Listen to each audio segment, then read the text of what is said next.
As most of you know, this is the second of a three-part speaker series, which is being sponsored by the Squam Lake Association and the WVAIA.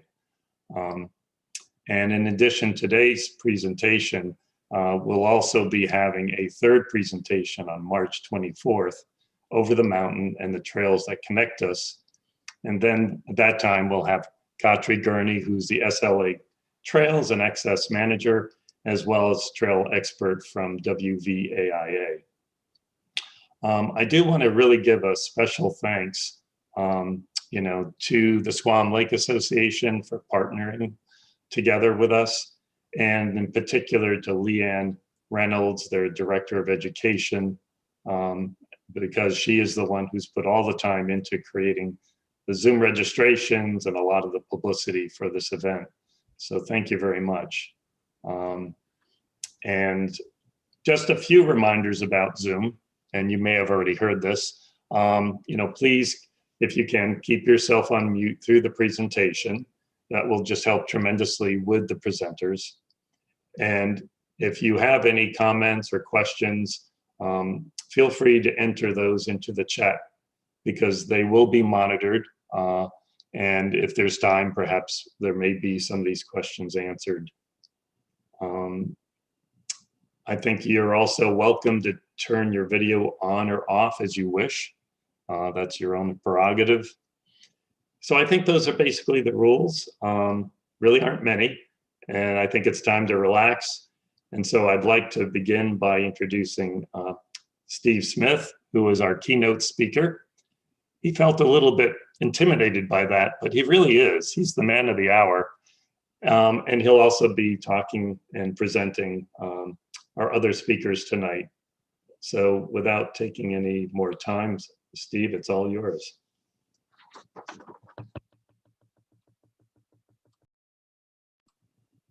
And Steve will unmute you.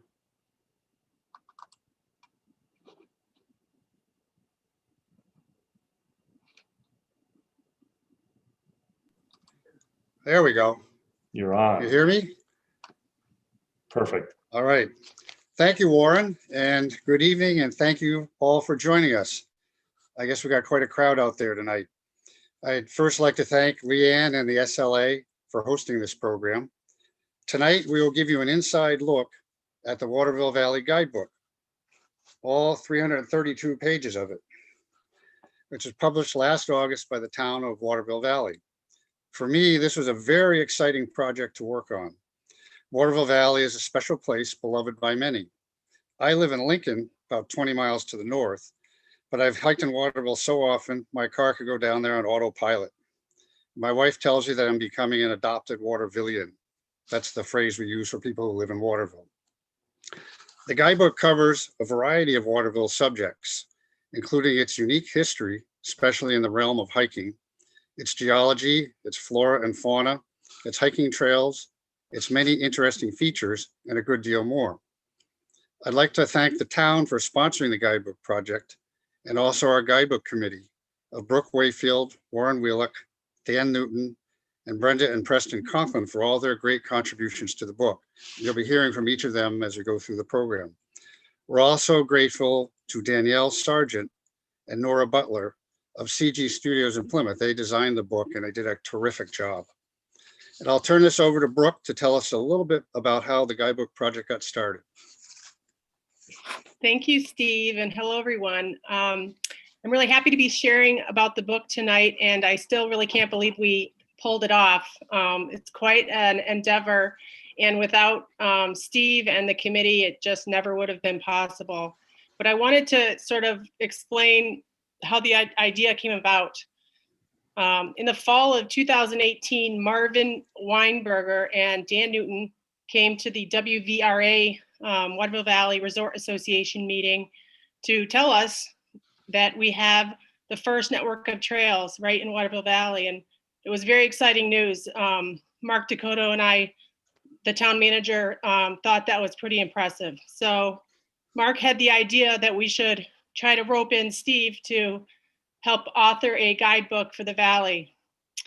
In about, let's see, I think it was December 2018, we started talks with Steve about the possibility, and we were very happy to find out that he thought that was also a good idea. But the idea of putting a guidebook together was so over my head, I just didn't even understand it. So just getting the pieces together took a little bit of digestion, I think. And Steve, I think, started right away on different pieces of the text.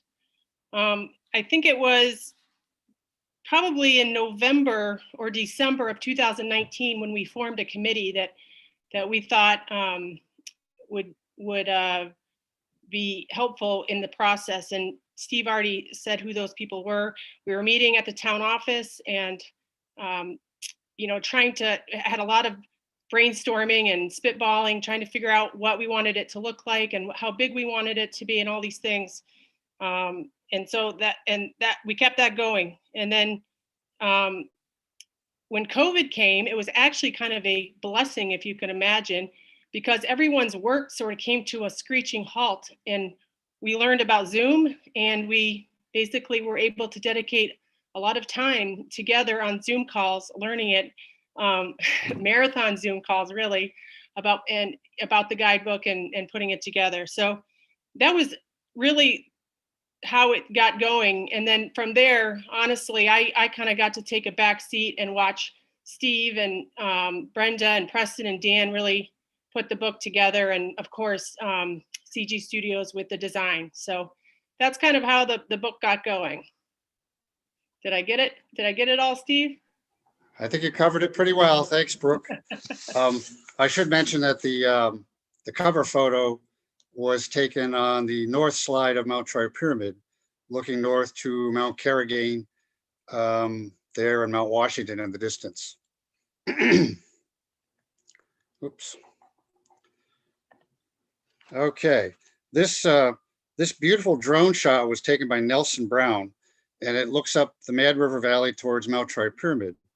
And in the foreground, you can see Route 49 and the Mad River itself.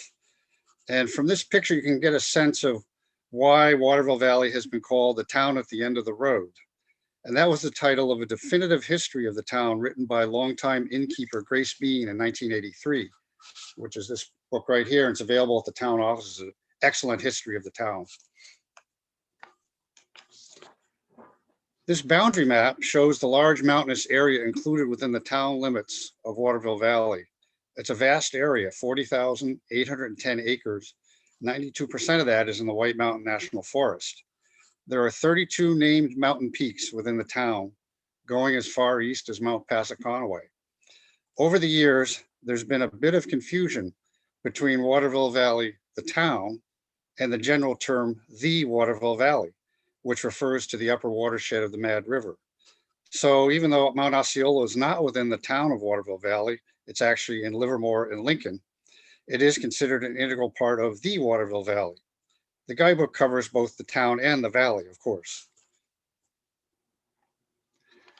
Creating the guidebook was really a team effort. Brenda Conklin contributed greatly to the book through her meticulous editing, as seen here in a sample from one of several rounds of editing that the book went through. You can see the attention to detail that Brenda has. She also took on the tedious task of creating a 13-page index. I'll turn this over to Brenda, who's going to share some thoughts on her role in the editing. Thank you, Steve.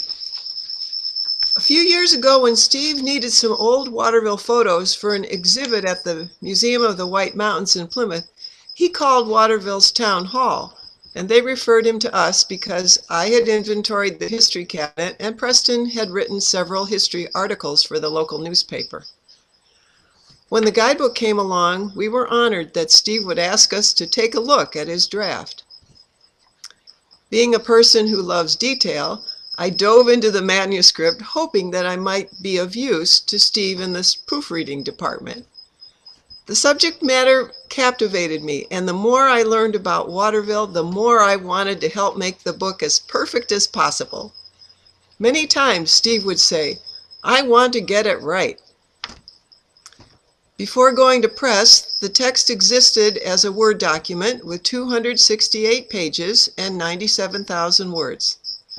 I wish I could tell you about some scientific method for proofreading or indexing, but no, it was seat of the pants all the way. I would buckle down for hours trying to diligently focus and read for clarity. To index, I copied out names of people, places, and activities as I read. Once I had an index list, I used the Find feature, Control F, to locate page numbers.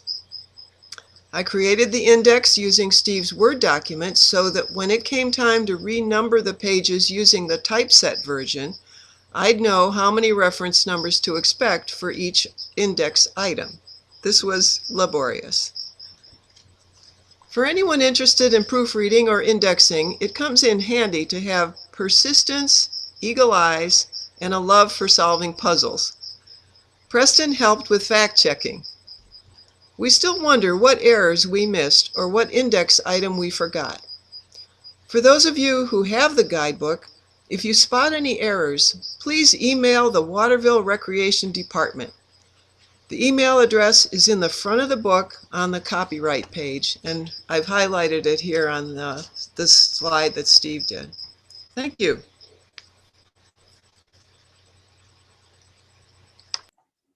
Thank you, Brenda. Your assistance was really invaluable in putting this book together. And a customer informed me of one boo-boo that appeared in the book where we say that Triple I Road was closed from May to November instead of November to May. Oops. Now, Dan Newton also made major contributions to our book. He collaborated with me on the trail descriptions covering 125 miles of trails around the valley.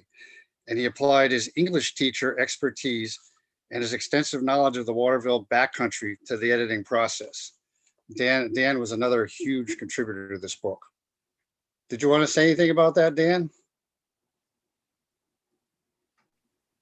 Okay. Well, I'll just say that I got started and I just kept finding so many little things that I could be an English teacher about that the pages started to, grow. And I was thinking Steve was going to really be upset with me. And then when I sent them in, I can't remember what the page number, how many there were, but it was exactly or very close to the same amount of pages that Brenda had done.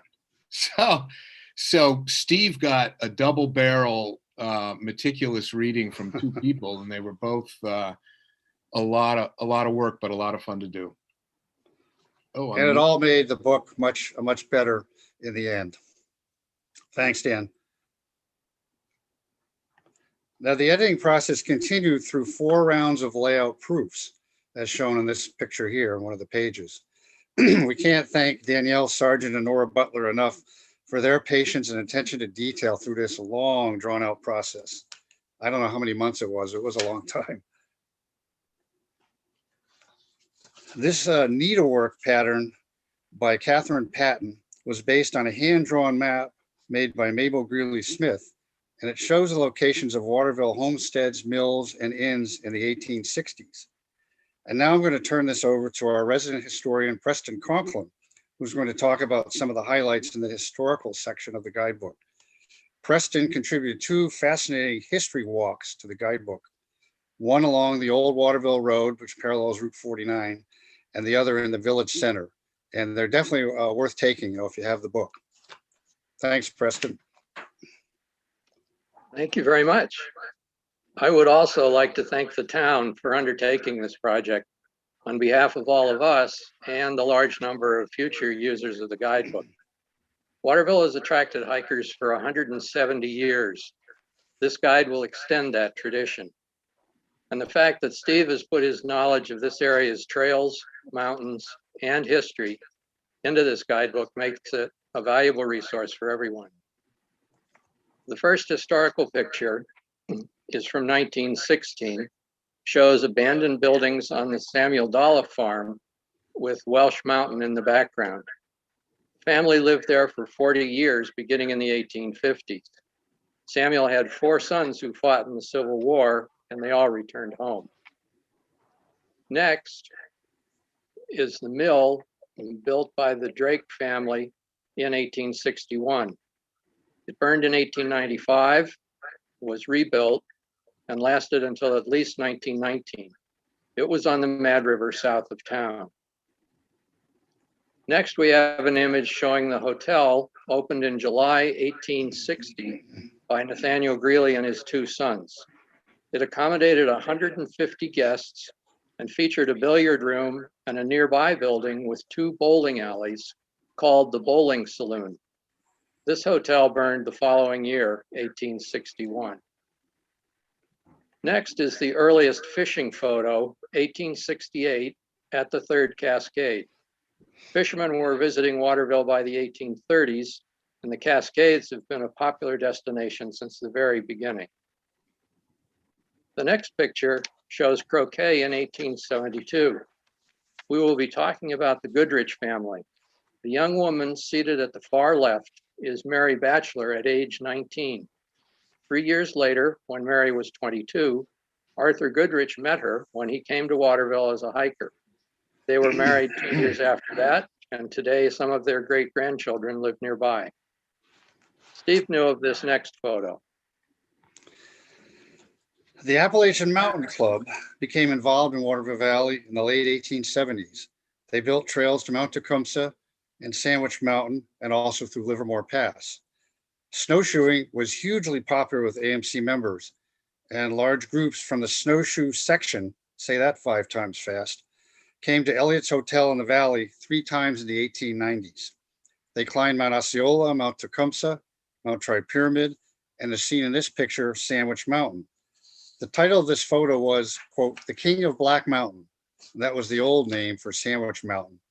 How about those wooden snowshoes? I can't even imagine trying to walk on those. This is the Goodrich family on the porch of their cottage in Waterville. Far left is Mary, Mrs. Arthur Goodrich, whom we saw as a 19-year-old in the croquet picture. Next is son Nathaniel, a leading trail builder for the Appalachian Mountain Club, who wrote the first book-length history of the town in 1952. Steve will have more to say about his outdoor accomplishments. Arthur Goodrich, in the hammock, created hiking trails and the first comprehensive trail maps.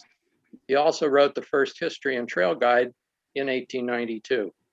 I'll turn the commentary back to Steve. Thank you, Preston. Guidebooks and trail maps are a long tradition in Waterville Valley. Arthur Goodrich published 3 editions of his Waterville Guidebook, 1892, as shown here, 1904, and 1916. A copy of the 1904 Guidebook, which I have right here, is one of the treasured pieces in my White Mountain collection. Excuse me. The first edition was a modest 29 pages. By the third edition, it had been expanded to 58 pages. It contained information about town history, trails, and the interesting natural features. And you can view at least 2 of these online on archive.org or Google Books. There were 3 editions of Arthur Goodrich's hand-drawn Waterville map to accompany the guidebook. This was the first edition, again published in 1892, followed by revisions in 1904 and 1915. 2 more editions were published in 1925 and 1955 by Arthur's son, Nathaniel. Several editions of this Goodrich map can be seen on the Granite State in Maps. It's a collection on the Dartmouth College Library website. And keeping with the tradition, we are now working on a new map of Waterville Valley, which we're hoping will be out this spring to accompany the guidebook.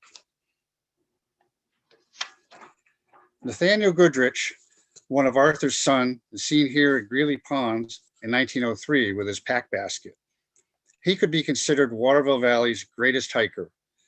He was one of the leading trail builders of the AMC, helping lay out connecting trails across the major ridge lines, such as Garfield Ridge Trail and Webster Cliff Trail. In Waterville, he cut trails to the K1 and the K2 cliffs of Mount Kankomagus. Those are long lost and forgotten.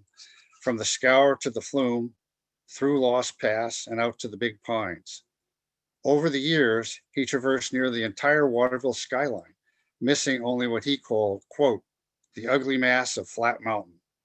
In 1931, he created the first list of White Mountain 4,000 footers.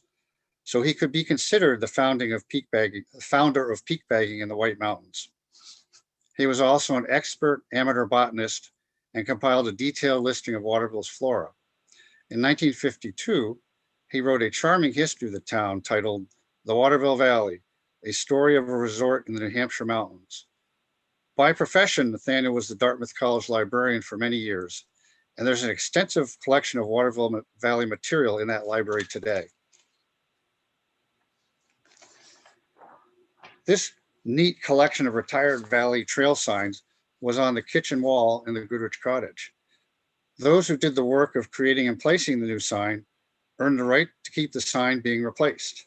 Fair enough. The old signs are now in the care of the Scrimshaw family, who are direct descendants of the Goodriches and longtime trail stewards in Waterville Valley.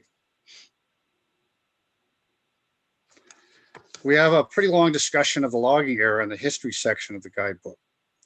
This photo shows the Swayze Town Dam on Slide Brook was taken in 1915, and you can see Mount Troy Pyramid in the background. This was one of the major dams used to control water flow on the Mad River for the log drives of the early 1900s. There was a logging camp and a cut-up mill nearby. Just found out recently that in the summer of 1919, filming for a silent movie called The Darkest Hour took place here, with a fistfight scene filmed at the camp. Unfortunately, this movie apparently has been lost to history.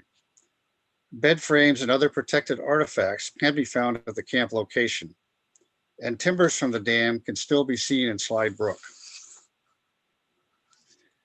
These are the remains of a smaller driving dam that was located on Flume Brook near the abandoned Flume Brook Trail.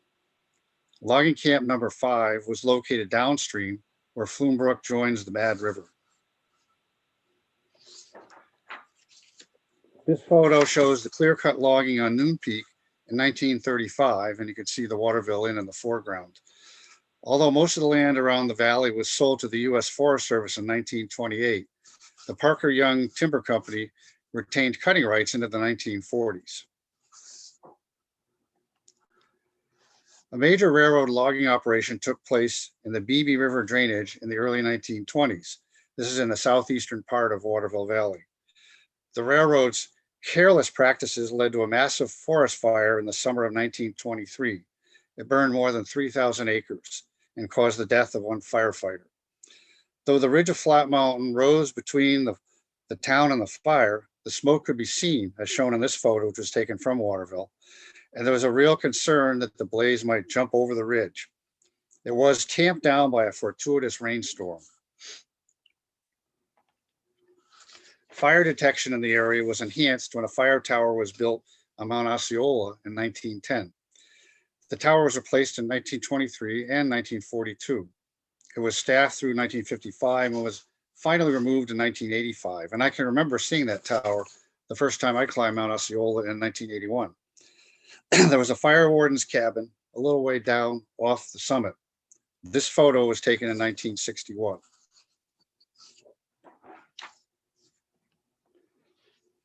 For many years, the Waterville Inn, which was a successor to Greeley's Mountain House and later Elliott's Hotel, was the focal point of activity in the valley. In the 1930s, skiing really took hold in Waterville, and the inn began opening year-round. This photo was taken around 1950, and it shows skiers ski joring behind a Tucker snowcat on their way to the old ski trail Mount Tecumseh.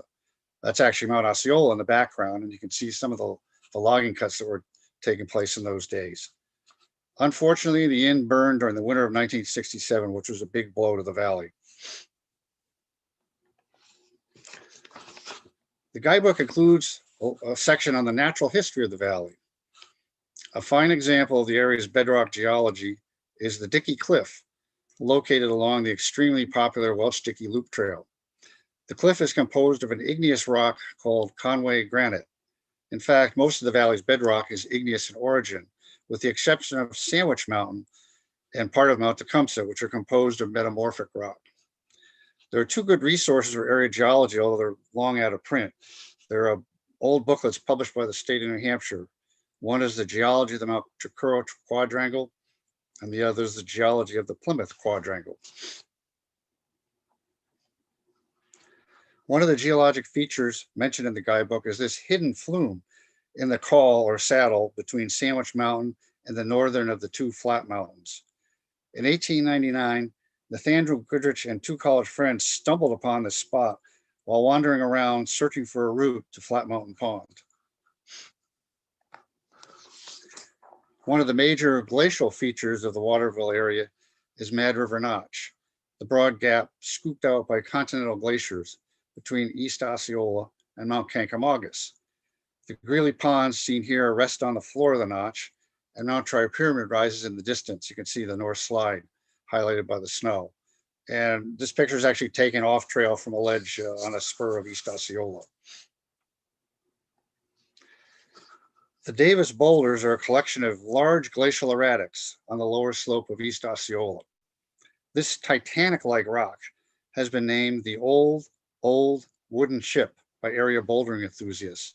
The Goodrich Rock Trail passes right beside it. In fact, I think you can see some logs are laid on the lower left there, and that's where the boulderers put their pads in case they take a fall. Waterville Valley has long been noted for its conspicuous landslides.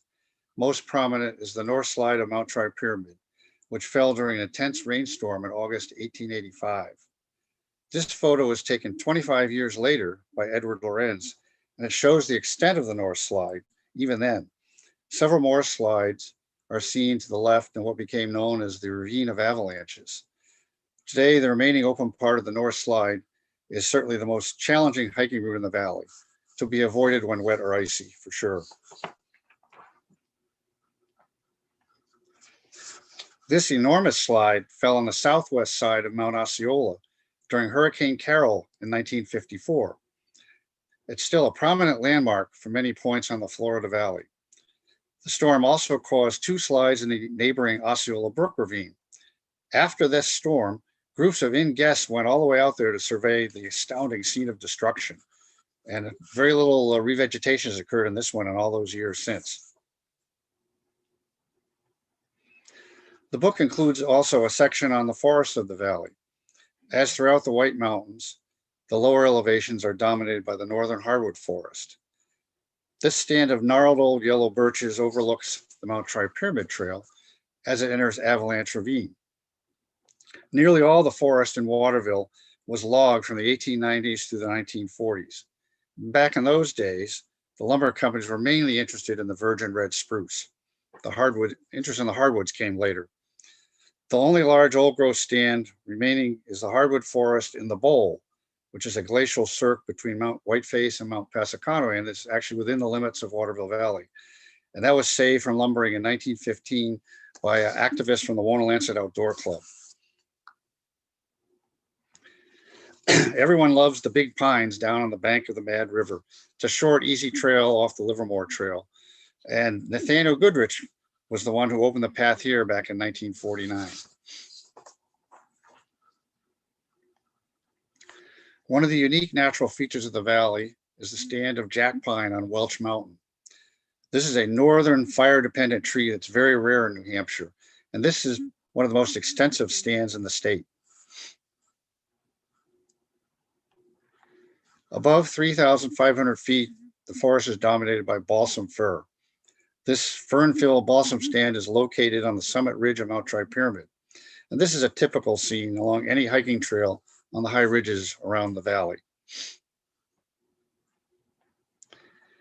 Beavers have been active over the years by the Smarts Brook Trail, as you can see from this long curving dam. The pond here has actually dried up over the last couple of years, but they have created a new pond just to the west. This is just off the Smarts Brook Trail, about 1.5 miles in from Route 49.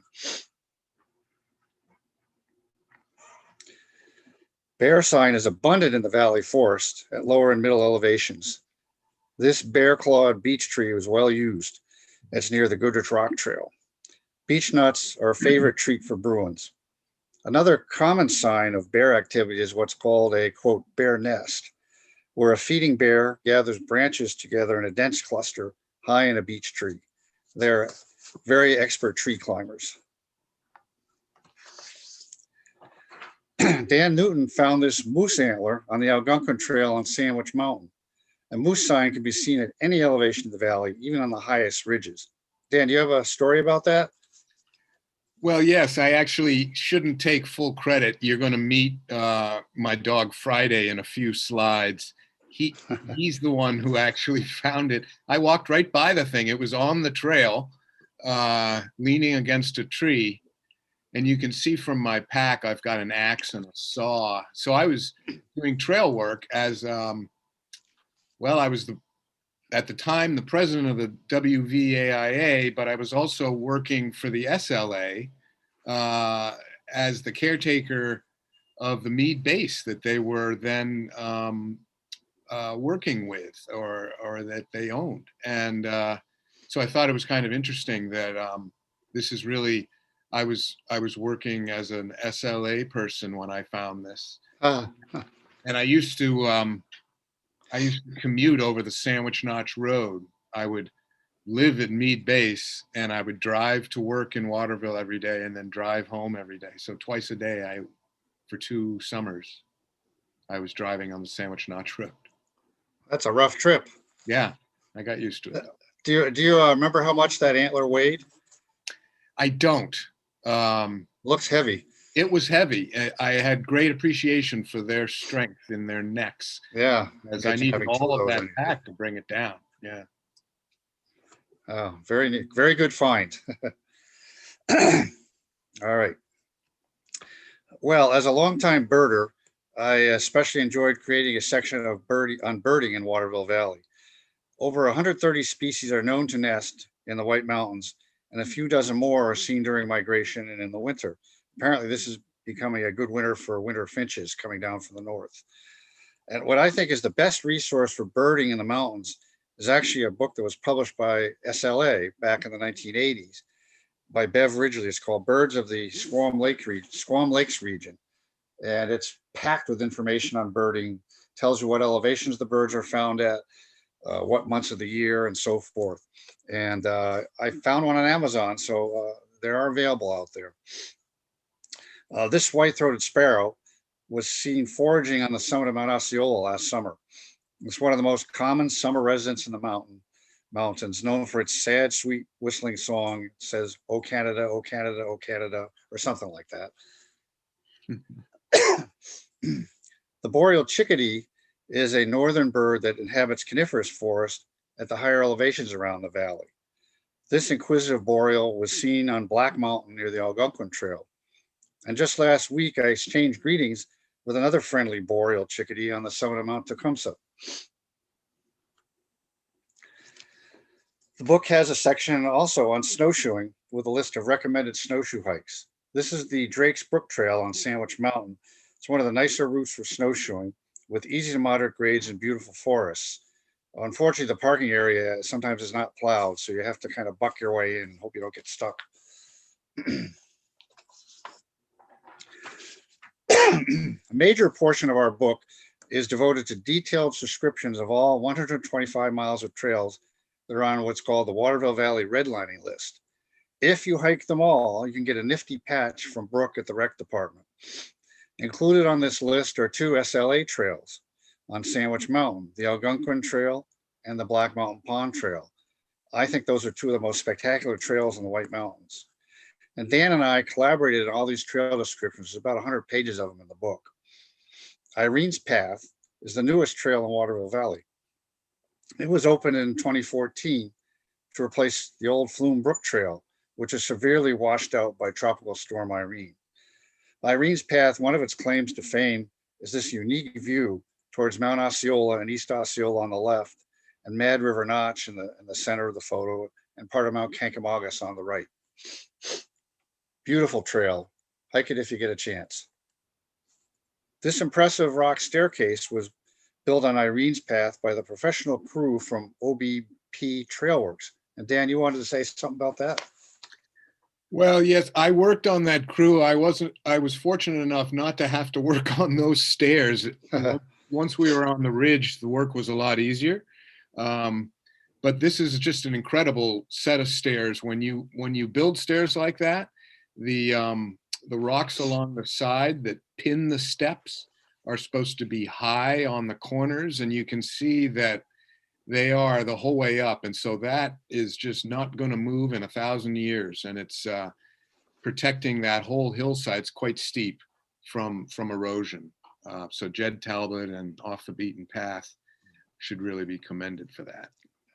Yeah, very impressive work. I mean, that is very rugged terrain that trail kind of zigzags down through. It's a little hairy in the winter because it's such a steep slope.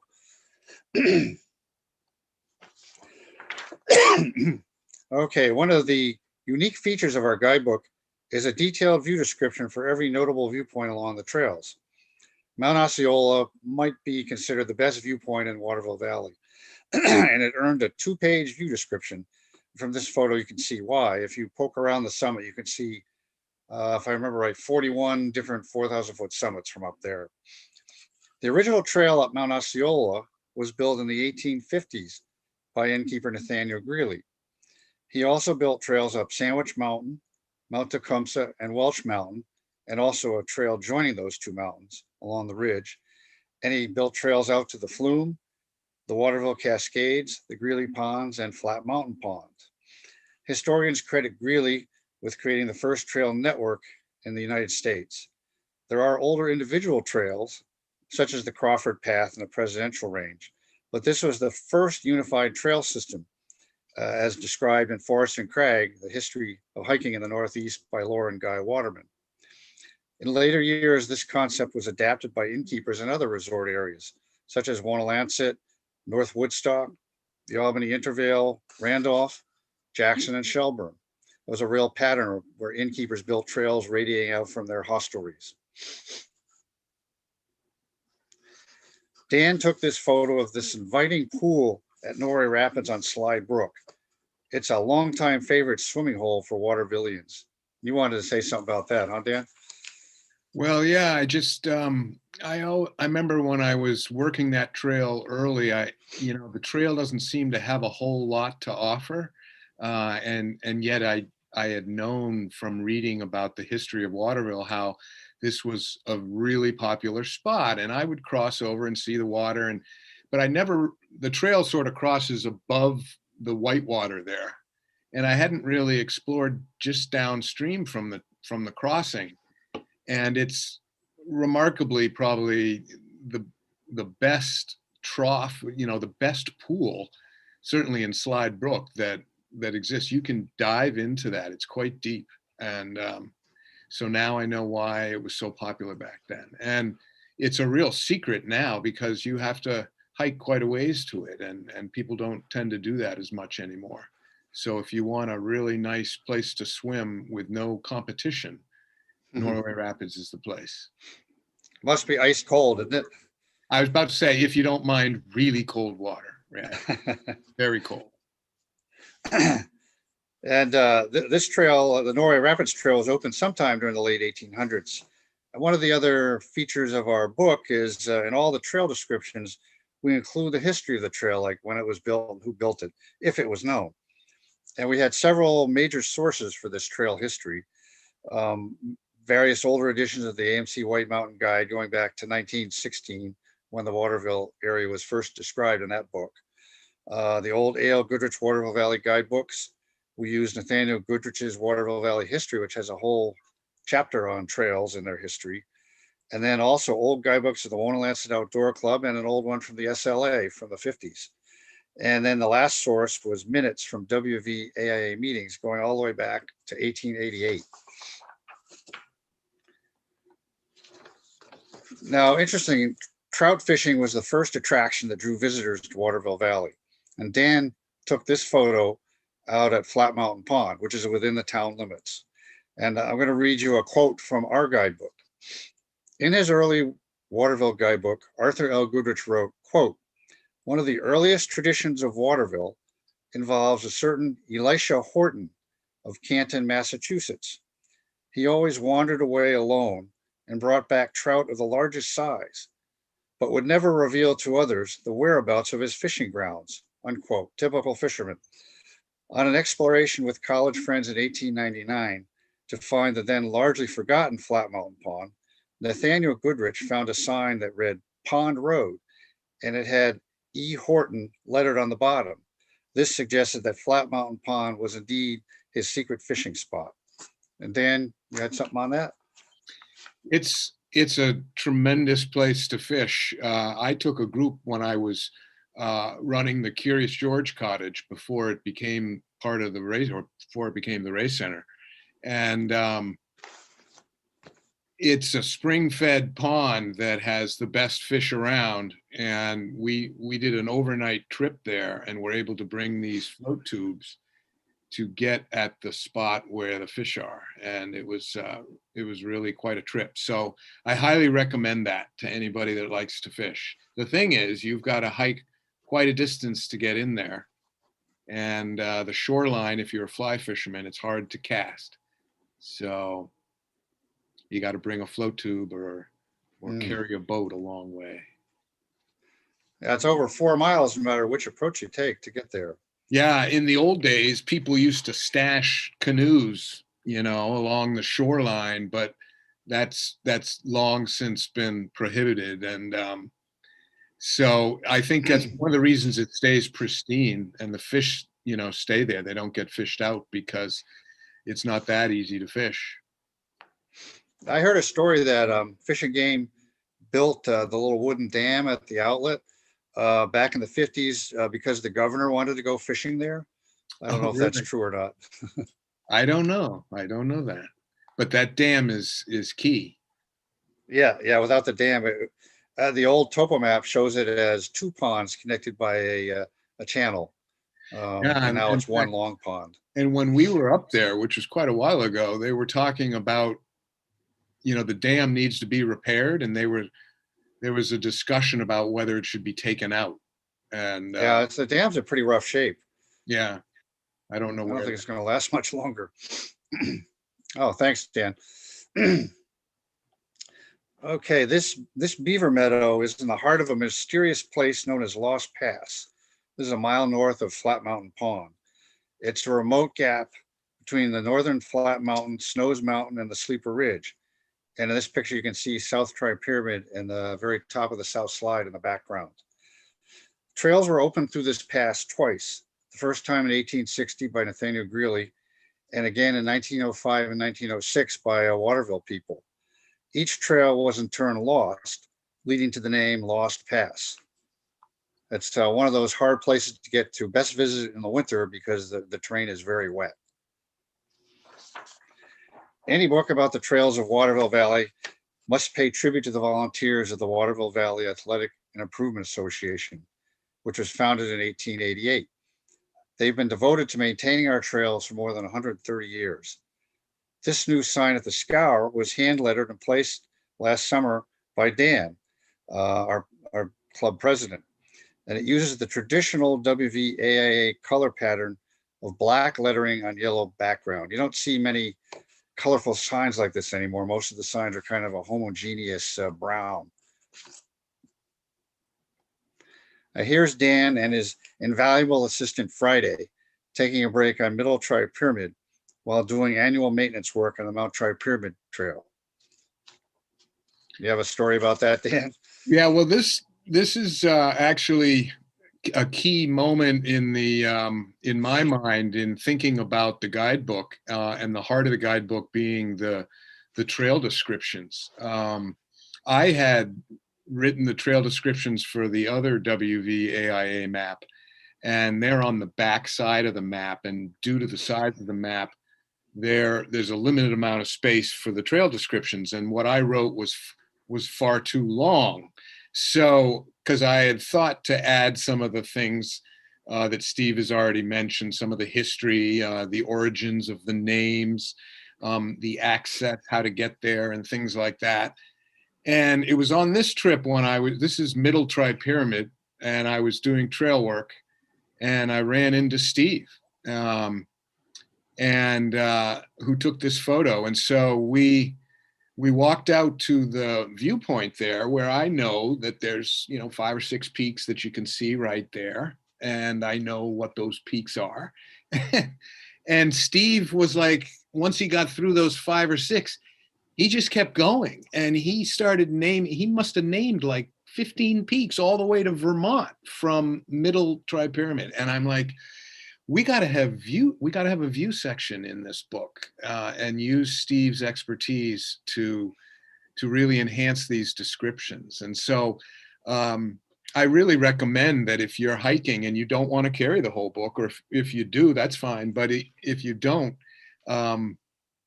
make a copy of the view description, because when you get to the spots, those descriptions, all written by Steve, are fantastic. I think they're the highlight of the book, really.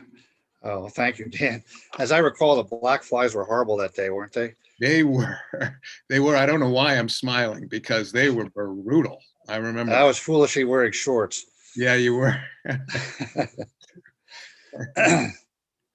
Okay, and another photo here, we have WVAA volunteers cleaning drainages on the Goodrich Rock Trail, which leads to the Davis Boulders and the immense Goodrich Rock.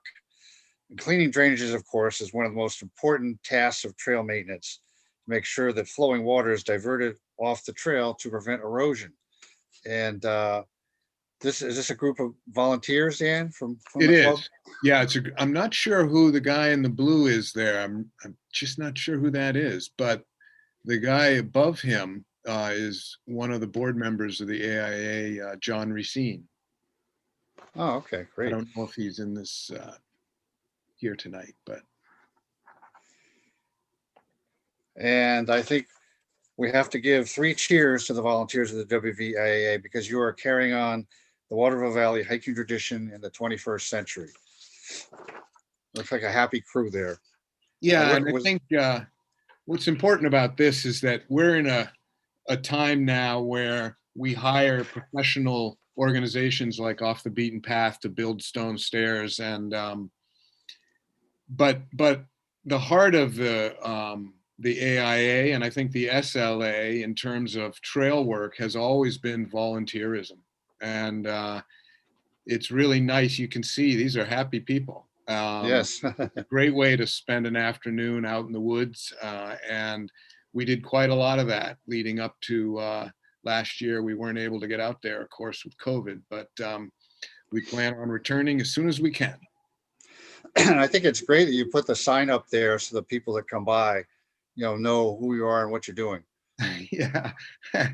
One time I can't remember, for some reason I didn't have my truck or my sign, and I was with a former board member, Kyle Stone, and so I said, well, let's take your car, because they had just redone the Greeley Ponds Trail, and you can drive anything on it.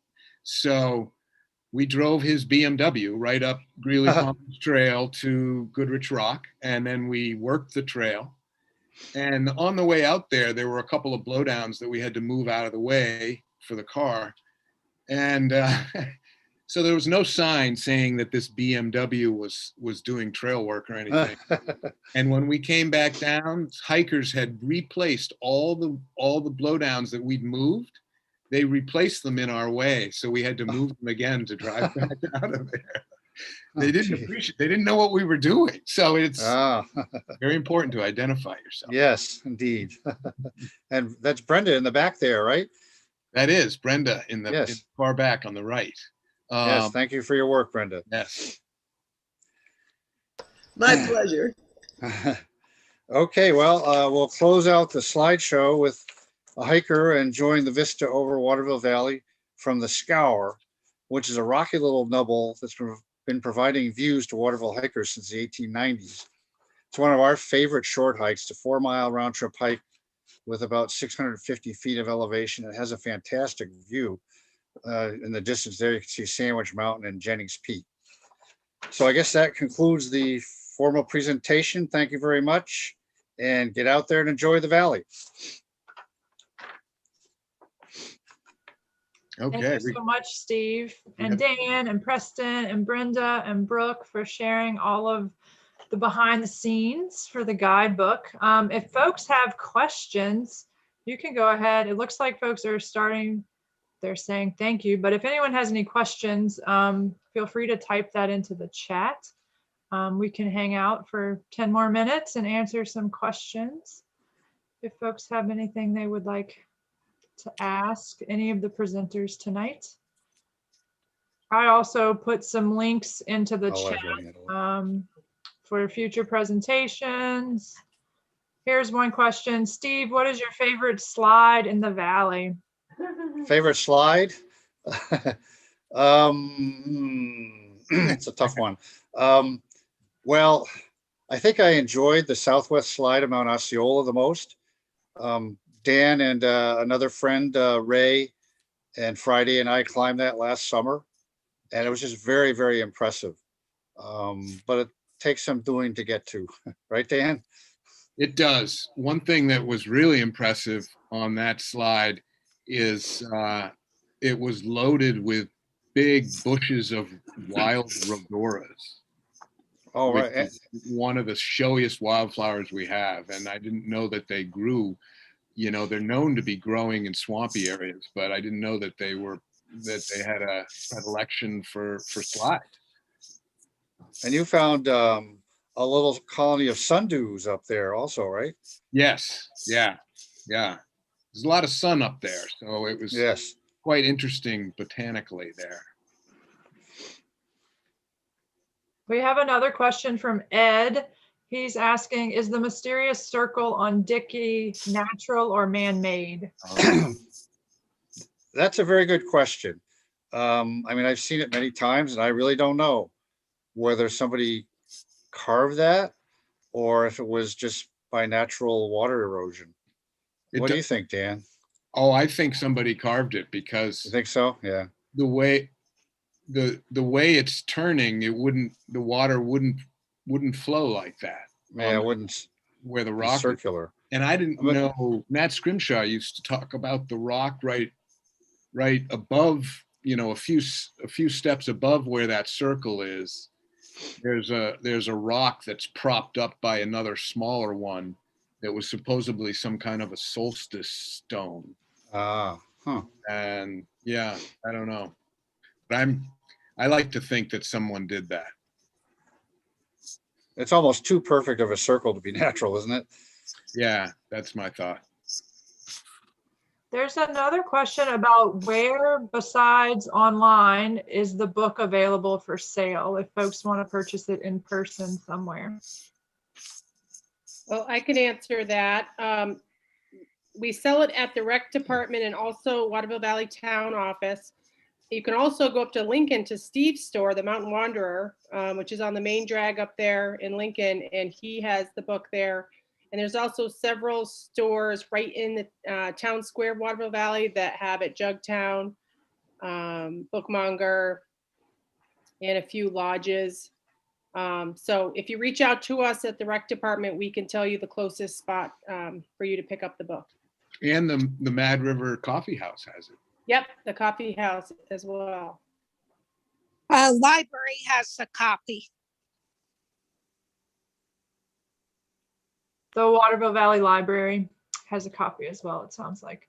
Correct. Dan, there's a question for you about whether you had the same experience with all mountains in the Whites. I'm guessing in addition to, you know, the mountains around Waterville. No, I live right in Waterville Valley and have found sort of endless amount of features there to explore. I just feel like I've got enough right here that I certainly don't feel like going to Franconia because it's so busy there, and the presidentials, to me, those places are too busy now. And Waterville Valley has everything I need. So I'm a real aficionado or expert about Waterville, but take me out of there and I'm really, you know, I'm pretty useless. Hopefully this guidebook doesn't change that. Right. So there's another question about, is there information in the book about Black Mountain Pond? Well, yes, there's a description of the Black Mountain Pond Trail. And then I should mention one of the larger sections of the book is called Points of Interest. And it's sort of like a gazetteer. And it has capsule descriptions of all the natural features around the valley. And Black Mountain Pond is one of them. That happens to be one of my favorite spots in the area. Yeah, that's a beautiful spot. There is a question about how to pronounce triple I, which I say triple I, or is it triple E road? Is triple I? It's Triple you're- I, you're rather local. than the shores of Triple E. Yeah. Because it was named after diatomaceous earth, a substance which was mined out of the bottom of East Pond. In fact, the old mill site is right next to the East Pond Trail in the woods. And it was either called Triple I or Tripleite, but in either case, it's the long pronunciation of the I. Nice. And there were lots of thanks. Great presentation. I don't see any other questions. So thank you, everybody, for Thank you. showing up tonight.